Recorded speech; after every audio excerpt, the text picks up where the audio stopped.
So one of the games that I absolutely love watching people play for the first time is Until Dawn, and I've realised that generally the games that I like to watch people play for the first time are all choice-driven games. Now what this means, at least what I'm defining it as for this video, is you get to pick your own options in the story and you get to decide how the story progresses, and the choices you make actually have an impact on the story. No shade to all of the choice-driven games out there that don't let you actually make any impact on the story whatsoever. So especially in Until Dawn, I love watching the decisions that people make, and I love finding out the ways that people play the game differently, and it all seems to line up really well with what you think of someone's personality. If someone's kind of like the goofy guy, you know that they're just going to mess around with the game mechanics the whole time and pick all of the decisions that are going to somehow just create a complete chaos in the game. And it's really interesting to see who will focus on the sort of attention to detail of the story and the relationships, people who will actually want to progress in the story, or people who, like I say, will just find every single way they can to mess with the game mechanics and see what kind of horrific situation they could get the characters into. So since I really love watching other people play these games for the first time, I figured that I would do a video on my top games in this genre, and then all of you guys can go and play them and let me know what you think, and maybe upload your own Let's Plays of them, because I would absolutely love to watch them. I love seeing the reactions that people have to these games, and some of the games in this video are absolutely incredible, so you definitely need to try them if you haven't before. And if I miss anything in this video, please let me know in the comments, because I would absolutely love to play more choice-driven games. There are a few games that are going to be in this that I haven't played yet. I'm just going to mention them by name, and if you would like an update video once I do play those games, just to see where they rank in this list, I would love to do one, so let me know. Now, the first game that I want to talk about here is Firewatch. Firewatch is one of those games that's just so good at creating an atmosphere.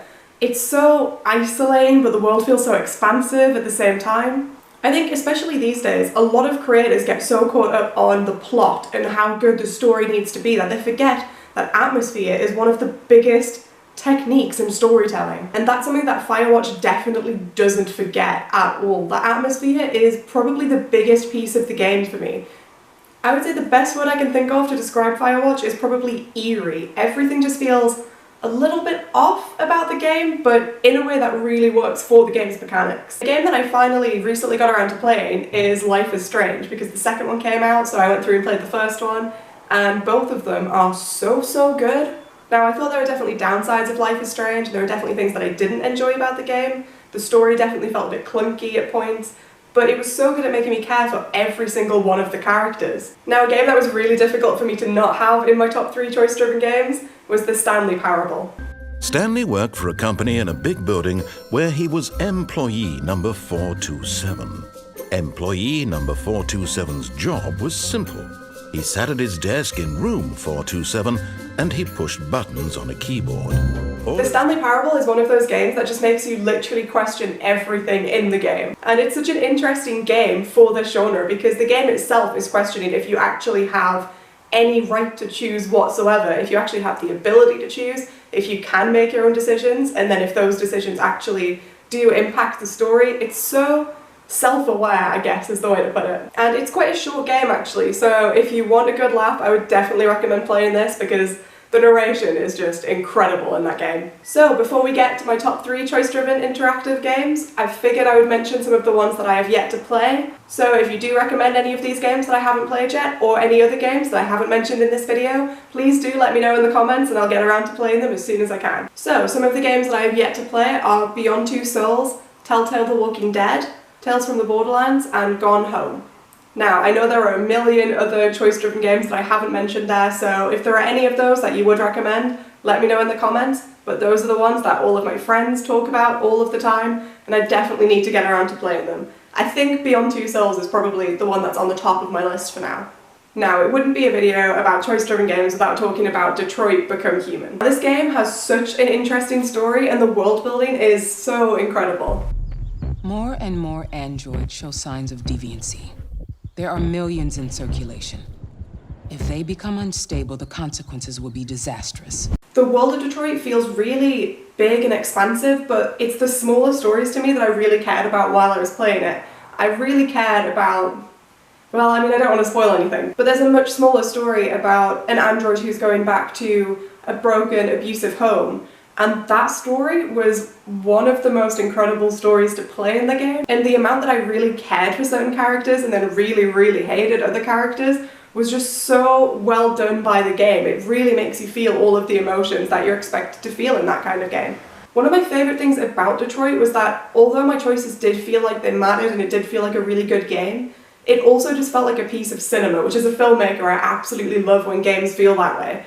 When the gameplay is still really good, but the game itself feels like a piece of art cinema, and it's so beautiful. That whole game is just so well designed, so shout out to the entire team who made that game. It's so good. Heavy Rain is a game that I actually only got around to playing very, very recently. The storytelling in this game is unlike any choice-driven game I've played in the past.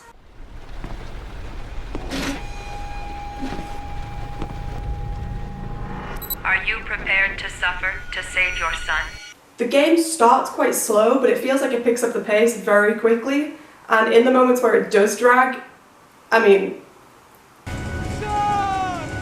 Lady friend knows my little secret. One of my favourite things about this game is that it genuinely feels like every single decision you make matters in some way and it impacts the final story. And there were some parts of the game that I played that my friends didn't play in their playthrough, or entire scenes that they mentioned that I just didn't play.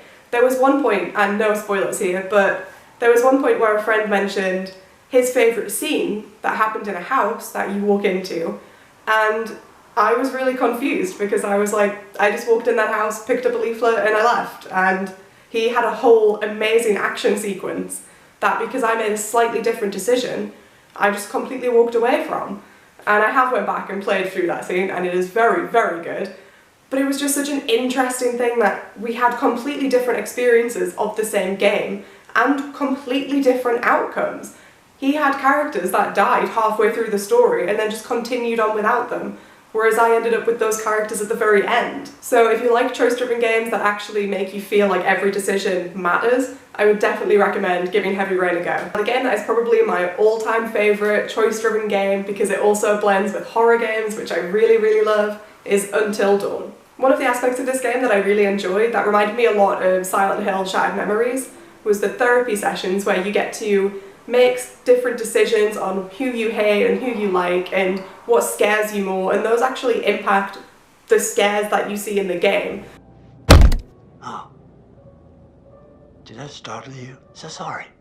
So if you have someone who's really scared of gore, there'll be gore everywhere in the game and you will see a lot more close-ups of it.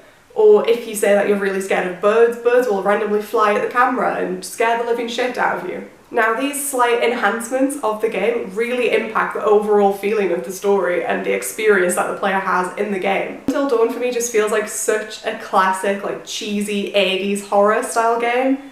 It's so good in the way that all of the characters are stereotypes, but they 100% know it and they play up to everything.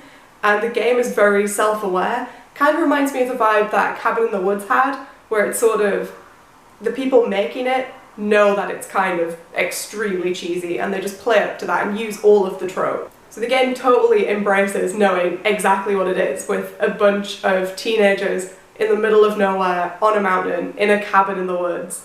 It clearly knows its place and totally plays up to that. So there you go, those are my favourite choice-driven games. If you have any that you think I should definitely check out after this video, please let me know, because I would love to play them. And if you enjoyed today's video, don't forget to subscribe, hit the notification bell and like the video.